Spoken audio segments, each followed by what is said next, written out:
and welcome to my kitchen. This evening we're going to make striped bass in a red curry sauce. I haven't made this for a little while, but it always turns out so delicious. And I have some striped bass fillets that we had caught last fall out fishing on our boat, and I wanted to use them up. I need to make room in the freezer for hopefully more fresh fish that we'll catch either diving or fishing this season. So I pulled my my frozen striped bass fillets out of the freezer. I defrosted them today in the fridge. And let me tell you a little bit about my recipe. So first I'm going to chop up a large yellow onion, and then I'm going to saute that in extra virgin olive oil on my stovetop in my Dutch oven. And then when that gets to be like a nice brownish color, I'll add some fresh chopped garlic, some fresh ginger. If you don't have fresh ginger, you can use ginger paste. And then if you had any green chilies, that would be good to add right now. I don't have any of those right now, so I'll skip that. Then I'm going to add 4 teaspoons of coriander, and I'll saute all of that for a few minutes. And sometimes when you add the coriander, that sucks all the liquid up, so you have to add a couple of tablespoons of water. So we may do that if needed, which probably will be. Then I'll add a half a teaspoon of cumin, a half a teaspoon of turmeric, a half a teaspoon of garam masala. And I'll saute all of that for about 30 seconds. And then I'll add 1 can of stewed or diced tomatoes, plus a half a cup of cilantro. And if you have any nice white wine on hand, this will be a good time to add about a half a cup of white wine. And then I will add 2 cups of water and 1 teaspoon of salt. And I'll cook that on low with the lid on for about 15 minutes to let the flavors develop, especially because you want to cook the tomato as well. And then while that's cooking, I'll start to prepare the basmati rice, and I'll rinse and pat dry the striper fillets. And then what I'll do is I'll then add the striper fillets to the pot and poach them in that wonderful sauce. And then, you know, the fish will take about 10 or 15 minutes to cook on a medium temperature. And then when that's all done, you serve it with your basmati rice, and it's really delicious. So let's go ahead and get started. And, you know, this evening I'm also having a glass of wine while I cook. So cheers.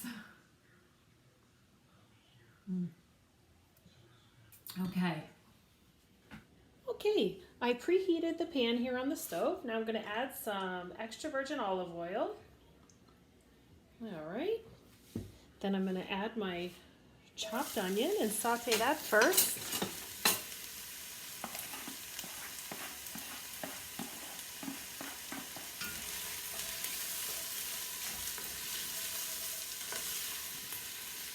I might need to add a little bit more oil. Sometimes you just have to eyeball that. Okay. Now let me turn that up so you can see that. Okay. So I'll let that saute for a minute. So actually it'll take more than a few minutes for the onion to turn a nice golden brown. Okay, I wanted to show you how the onion is starting to brown. So in just another minute or two, I'm going to add the fresh garlic and the ginger. And today I'm using ginger paste because I don't have fresh ginger, but again, that's a perfectly fine substitute. You'll still have a wonderful flavor. So let's go ahead and add the garlic. With this kind of recipe, it really helps if you get everything ready before you turn the stovetop on, because when you start adding the ginger and the garlic and then all the other spices, it moves very quickly and you don't have time to stop and measure things out. So this is just going to saute here for a couple of minutes, and it's really fragrant with especially with the ginger. And any of the extra oil that was in there just got kind of absorbed by the ginger. I'll let this go another minute or two. Now the next ingredient, you can't see them on the camera, but I have them all lined up here on the counter so I can just pour them in. at each stage. The next one is going to be the coriander. Oh, this is so nice and fragrant. Okay, next one, coriander. All right. And coriander usually dries out the pot. It usually absorbs the rest of whatever liquid is in there. So you saute that for about 4 or 5 minutes, and we're going to have to add a little bit of water.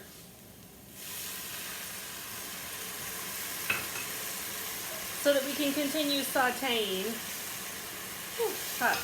I might actually have to get my spoon with the longer handle. Okay. Ah, this is better. Okay. My hand was too close to the top of the Dutch oven, and that steam was really hot coming out of there. And look how fast that water evaporated, and the spices absorbed it as well. Oh, it smells wonderful. Make sure you get a good view. Okay. And this step, we let it saute for about 4 minutes or so. And we want to stir it continuously to keep it moving around, and we don't want it to burn or stick to the bottom at this stage. Okay. So monitor this closely.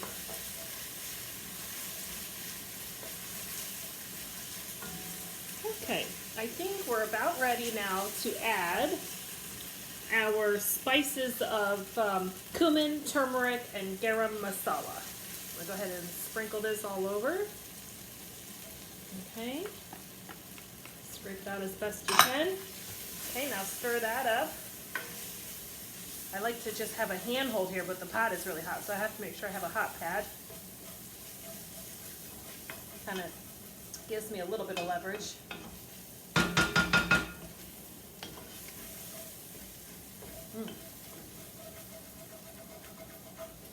And don't worry if things start to stick to the bottom of the pot, because when we add the liquid, that will come right up.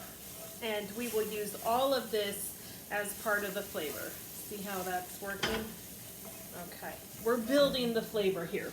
Okay, now we're going to add the tomatoes.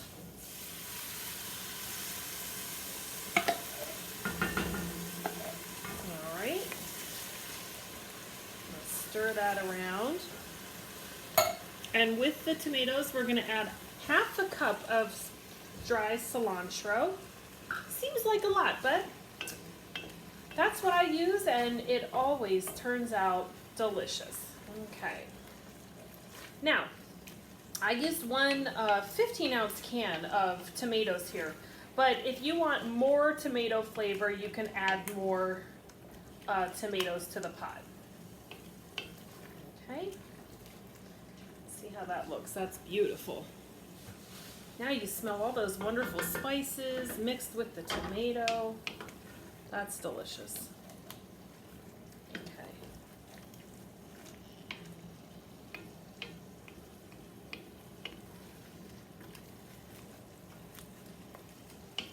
And you can see that I'm still stirring it regularly because I don't want it to stick. Just at this point, I want to still blend everything and make sure it's getting stirred well. Okay, now we'll let that go for just a minute or two. Okay, and the next thing we're going to add is 2 cups of water, about a half a cup of wine, and a teaspoon of salt. And then we will, then I'll put the lid on and I'll turn the heat down to low and let it simmer.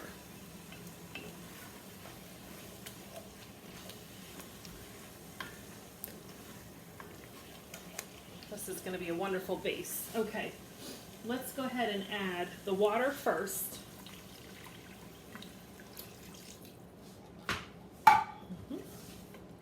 And I'm going to gently stir now because I don't want to splash myself. Okay, scrape all the sides so that you can get all that goodness and delicious flavor into your stock here. Because really that's what we're making, is a stock to poach our fish. And scrape the bottom ever so gently. And I've been cooking on a medium to medium high heat. Once this comes to a boil, I will add the wine. I'm going to go ahead and add the salt now. So it's 1 teaspoon of salt. Alrighty.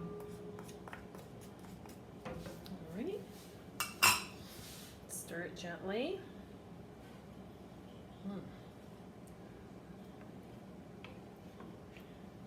That little bit of noise in the back is my range hood fan. Can't really cook this without that on, so hopefully that doesn't interfere with the quality of our video here. Okay, I'm just kind of waiting for this to come to a boil, and then I'm going to add the wine. And then I'll let it simmer a little bit, and then I'll turn it down. Okay, the sauce is starting to boil, so now I'm going to add the wine. And then I'm going to turn it down to low. I'm going to cover it, and I'm going to let this simmer for 15 minutes. So I'm going to turn my timer on, and we're going to let this simmer for about 15 minutes so that the flavor can develop and the tomatoes can cook down a little bit. And then we'll check it, and if it's ready, then we'll add the fish. So at this time, okay, the timer is done. And I want to show you what this looks like. It's wonderful. It has thickened up a little bit. The tomatoes have cooked a bit. Oh, it smells so flavorful.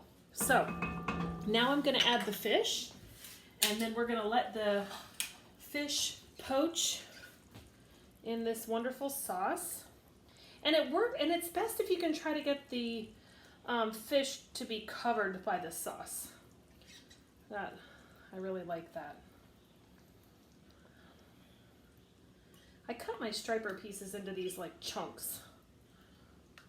Oh, this is going to be so good. Okay. Now what I'm going to do is put the lid back on, and I'm going to poach this for about 10 to 12 minutes. And I can see that all the fish is covered, and that's perfect. Okay, and it's on low, and we'll be back in a minute when it's done.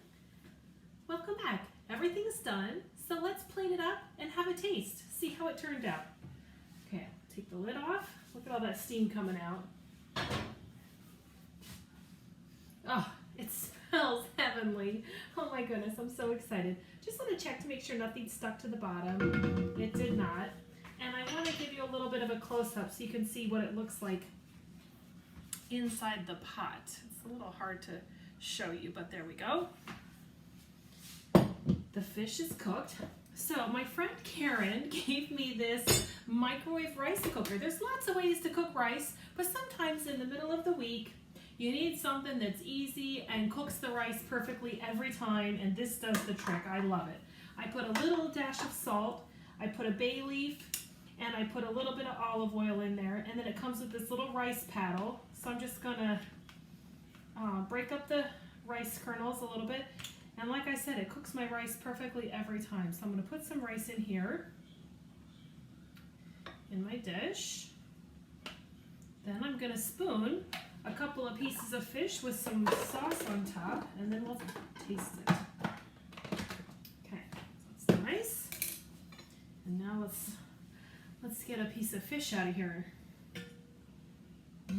Oh, my first one is gorgeous. And then I want to get a few spoonfuls of sauce to put on top of my rice and to ladle over the fish. Oh, it's just such a shame that we cannot capture smell on the video, because that would be perfect. Let me show you what it looks like. Okay, have it peek. Look at that, the steam is still coming off. Okay, and if I just put my spoon into the fish, it flakes apart easily and perfectly, okay? All right, so let's have a taste. And it's still really hot, so we have to be careful not to burn ourselves. So I got a little bit of rice, the sauce, and the fish.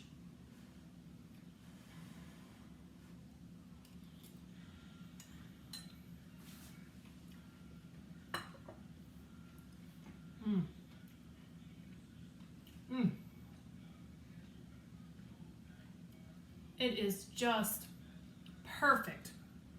I can't wait to have dinner with my husband. I think he's gonna love this. Cheers. I hope you have a good evening and give this curry striped bass a try.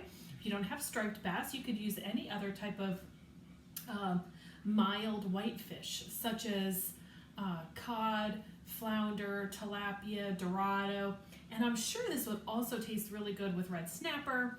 So give it a try with whatever fresh fish you can get that you think would go good with these flavors.